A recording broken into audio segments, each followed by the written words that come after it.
Welcome to the video. Welcome to another week in my life. This morning, I literally need to leave in about 3 minutes. I thought I'd quickly say hello. Today I'm going to the shops. I've got kind of like my appointment day. I try to put all of my appointments on the one day, so I'm just heading to the shops once instead of scattered. So I've got first up my laser appointment, doing underarm and my bikini line. This is only my third bikini line and the underarms are like 6 or 7. So I've got that, and then the second thing I've got is just an eye appointment just for my regular annual checkup. And I do have glasses, so I need to bring those with me. And then after that, I'm seeing my friend for lunch and we're just gonna do some shopping because we've got a festival in a few months. So we thought we'd just have a little look-see early. And I do need to pick up a few things for overseas, just some boring errands. But yeah, now I need to leave. I just took 2 tablets because I can feel the period cramps coming in hot this morning. I'm really hoping they don't get worse because I have a full day ahead of me out. So praying the medicine does its thing, because I think there's nothing worse than trying to be productive but you're like dying inside. Anyway, let's go and see you at the shops.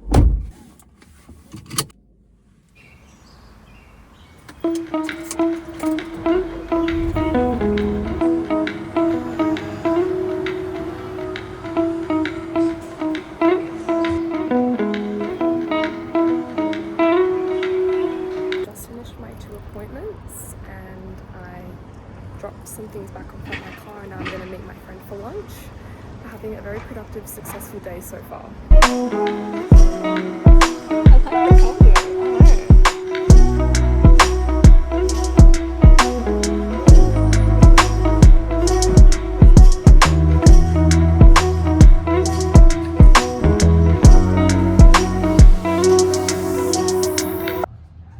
I just got back from the shops, and you know those shopping days where it's just, sorry, like I am sitting on the floor. You know those shopping days where it's just so successful, you tick everything off your list.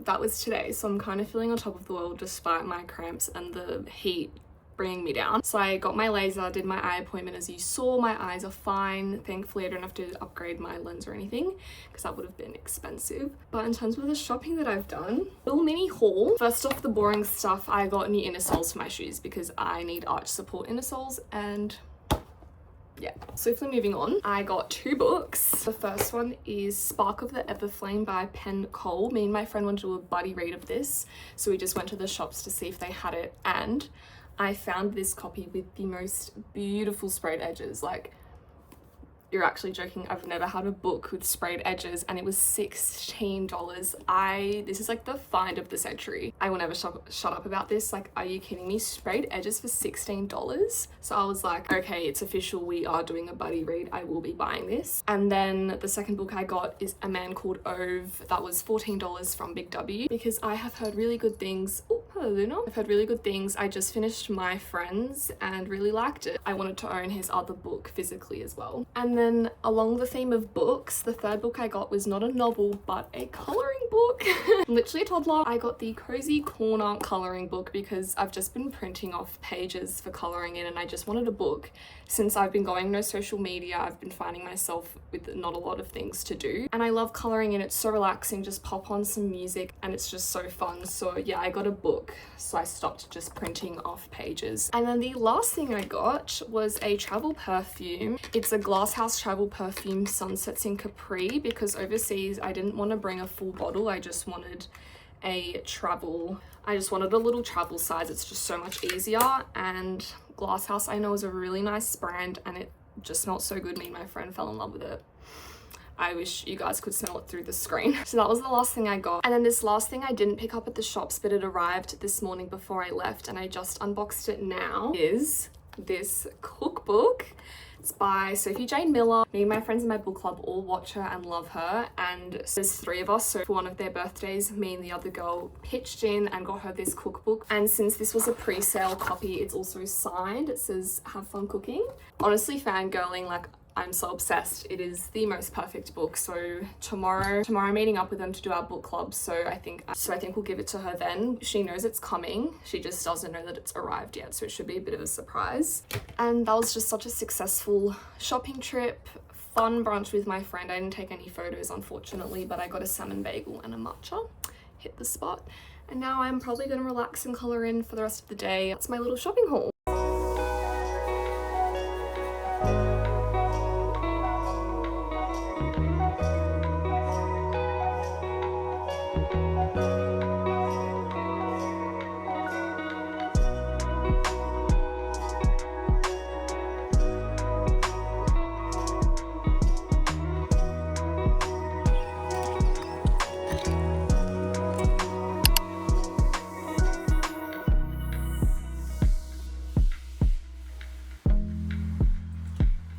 just sitting here doing my makeup and I find myself getting really annoyed at my skin. I feel like for the longest time I've always just had texture pimples or bumps on my skin, and I'm like, I'm 19 now, when does it stop? Everyone around me just has porcelain skin. I don't know, it's just kind of annoying. Last week my skin really cleared up. It was, yeah, I didn't even need to put concealer on my forehead or anything. This week it's back to, can't really tell on the camera, but it's just kind of all over my forehead and all over the side of my face, and it just kind of gets me down. Yeah, like last week I kind of got hope. I was like, maybe it's finally cleared up, and then this week it's back to the usual program. I mean, it is my period week, so maybe that's why. I don't know, it kind of gets me down when I'm doing my makeup and I'm really looking at myself super close up. But then I was trying to remind myself that no one like actually cares. And the things people remember about me are not going to be my skin. They're going to remember how I made them feel, all the times I spent with them.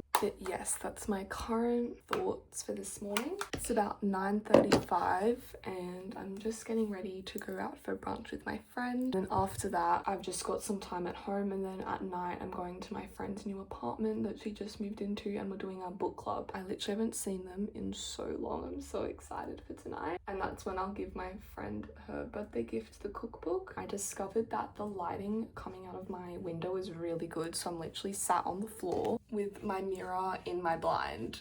So that's the situation. Just getting ready. Might pop some music on to lighten the mood for this morning. See you guys at the brunch.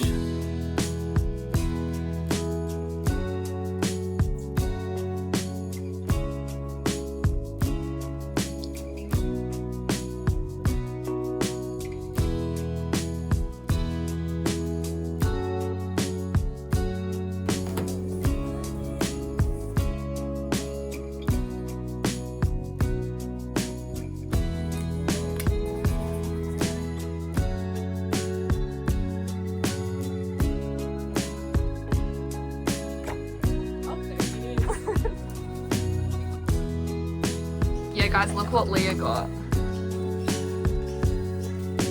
Free. You guys are crossing sides. Oh, I'm on that side. Oh. Wait, who are you? I'm Jack. Over here. Because I end up over there. Yeah. Like the first move. Yeah. Surely you can't stop that. Surely you can't stop it up.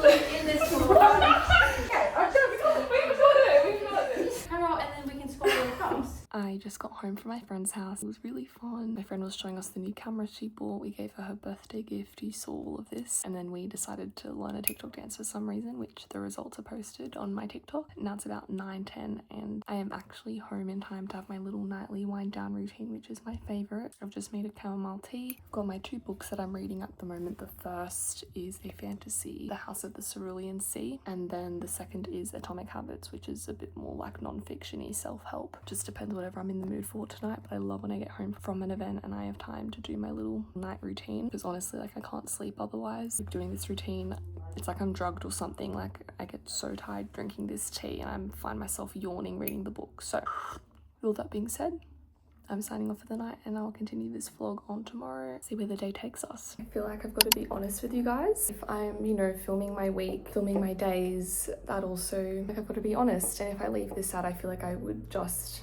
be deceiving and a bit fake, because I'm gonna be honest with you, yesterday really wasn't that good of a day, despite it looking like I had a really good day objectively. You know, I saw friends and relaxed. For some reason, it just really wasn't a good day. After I got back from brunch, I was just so anxious, just sitting on the couch, literally doing nothing for no reason. I started doing my little cozy corner coloring, which sort of helped, but my mind was still just wandering. So once I kind of got that under control, I went to my second hangout, which was also really fun. But then when I got back, pretty much right after I filmed that last clip, I just got myself all worked up, overthinking, going through the hangout. Some emotions get triggered and then it just kind of snowballs. I ended up getting really upset. I decided to try to do some meditation. So I downloaded this app that my friend actually recommended to me that night, and they have all types of meditation for sleep, mindfulness. I fell asleep to that, fell asleep to some rain noise, and then this morning I was just following on from all of that. I'm just in the mood to, I just want the world to stop. I just want time to stop around me. I just want to slow things comes down. And so I've basically spent this morning,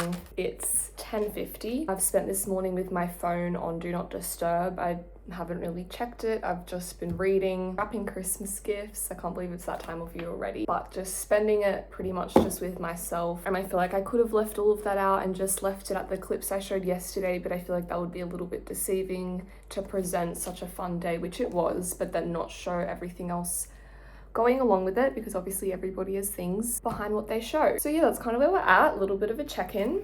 I've just made my morning matcha.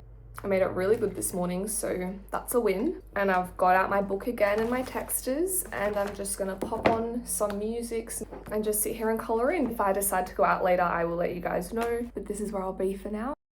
So it's still the same day, it's a lot later, it's like 5 p.m. I'm not gonna lie, I didn't feel great today, kind of carried on with everything I was talking about before, but I'm feeling a lot better now, and so I thought I could come on and give you a bit of a book chat on my thoughts on the House of the Cerulean Sea. I only started it the other day and I'm already 68% through, because literally all I've been doing has been reading to try and calm myself down and distract myself, but also I'm really enjoying the book, so I haven't wanted to put it down anyway. I went into it not knowing what it was about. I basically bought it because it was a Kindle daily deal for $4, and I was like, well, this has been on my list for 2 years and it's $4, so no time like the present to start. I went in blind and I was happily surprised with what it was about. It's a fantasy and it's about these kids with special abilities like telekinesis or any other type of power, and there are these special orphanages set up to take care of these magical kids. We are following Linus, tell me how to pronounce it, but we're following Mr. Baker, who works for this kind of institute that oversees all these magical orphanages, and they check in and make sure that everything's running smoothly and that it's taking care of the kids in the way it's supposed to be. So Mr. Baker's job is to go to these orphanages and investigate and check in and just make sure things are all running smoothly. Then one day he gets called in by the head of the department and gets sent on this super secret mission to this orphanage on an island, the one on the cover, and he gets told that it's a really special orphanage and he doesn't know why, and turns out all the kids there have really strange abilities that he's never seen before. He needs to conduct an investigation on them and their master Arthur. I love the way Mr. Baker speaks and his internal dialogue. It's so funny. I'm so invested in these people and their lives and what's happening, and I'm just really hooked in the story. I didn't realize, but this book delves into a lot of issues like prejudice, discrimination, stereotypes, preconceived ideas, all through the kind of analogy of magical children. But a lot of these lessons in the book can actually be applied to real life, and I don't know. Again, I went into it blind, so I just find it really interesting and I really like the writing style. Kind of sad I'm already 70% because that means I'm almost finished it, but I think it is a series, so I'll definitely be continuing it on, I think. Yeah, that's my little book update.